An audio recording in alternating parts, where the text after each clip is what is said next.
I started few businesses. मैंने food business करे, 2 businesses करे, दोनों में फेल हो गया। फिर ये थर्ड बिजनेस में जाके मुझे सफलता मिली। उन दोनों में मैं इस तरह फेल हुआ कि जो भी मेरे पास पूंजी थी, जो भी मेरे पास कैपिटल था और जो भी मेरे पास मेरे म्यूचुअल फंड्स में, मैंने वो म्यूचुअल फंड भी खराब कर दिए, सब निकाला, सब जीरो कर दिया, बैक टू जीरो हो गया। 2 बिजनेस और तगड़ा लॉस। और फिर मैं जाके बैठ गया कि अब क्या करें, पर कीड़ा तो जीवित है। अगर गल्ले से बाहर बैठे हो और गल्ला चल रहा है उसको कहते हैं धंधा। तो धंधा है, करेक्ट। तो है धंधा, वरना तो तुम बंधुआ मजदूर हो गए ना।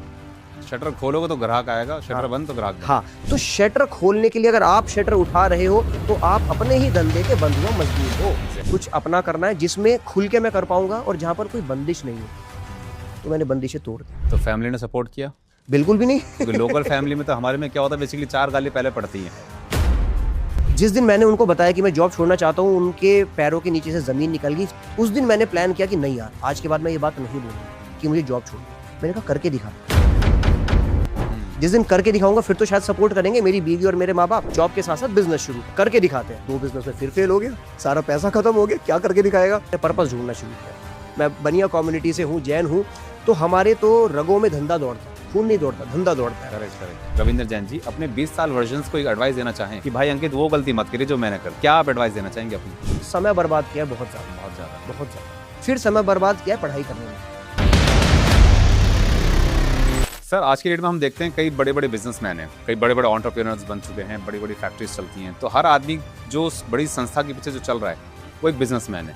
तो आपके हिसाब से क्या वो बिजनेसमैन जो सफल बिजनेसमैन है, क्या वो सेल्स का एक्सपर्ट कहा जा सकता है उनको कि भाई इतना बड़ा धंधा कर रहा है वो? बिल्कुल। अगर वो फर्स्ट जनरेशन एंटरप्रेन्योर है, उसने खुद, मैं उसके बेटों की बात नहीं कर रहा, अगर उसने खुद वो बिजनेस खड़ा किया है और बड़ा बिजनेस खड़ा किया है, सर वो दुनिया का one of the best sales person है। एक एवरेज सेल्समैन और एक धुरंधर सेल्समैन में क्या डिफरेंस है? एक एवरेज सेल्समैन, मैं चाहता हूँ इस मानसिकता को थोड़ा एक बार क्लैरिटी दीजिए। क्या सेल्स का मतलब प्रोडक्ट बेचना ही है, या सेल्स कुछ और भी है, प्रोडक्ट बेचने के अलावा भी कुछ और है? मजा आ गया Rohit ji, thank you for asking this question again. जी, सेल्स इज इक्वल, सेल्समैन की इज्जत कभी नहीं होती। सर आपके हिसाब से जो प्रोडक्ट की अगर हम बात करें, डील क्लोज की अगर बात करें, तो डील क्लोज बेसिकली प्रोडक्ट से होती है या फिर ट्रस्ट से होती है? 3 चीजें चाहिए डील क्लोज करने ओके, अच्छा। ये 3 चीजें बिल्ड नहीं हुई, क्लोज मत करना।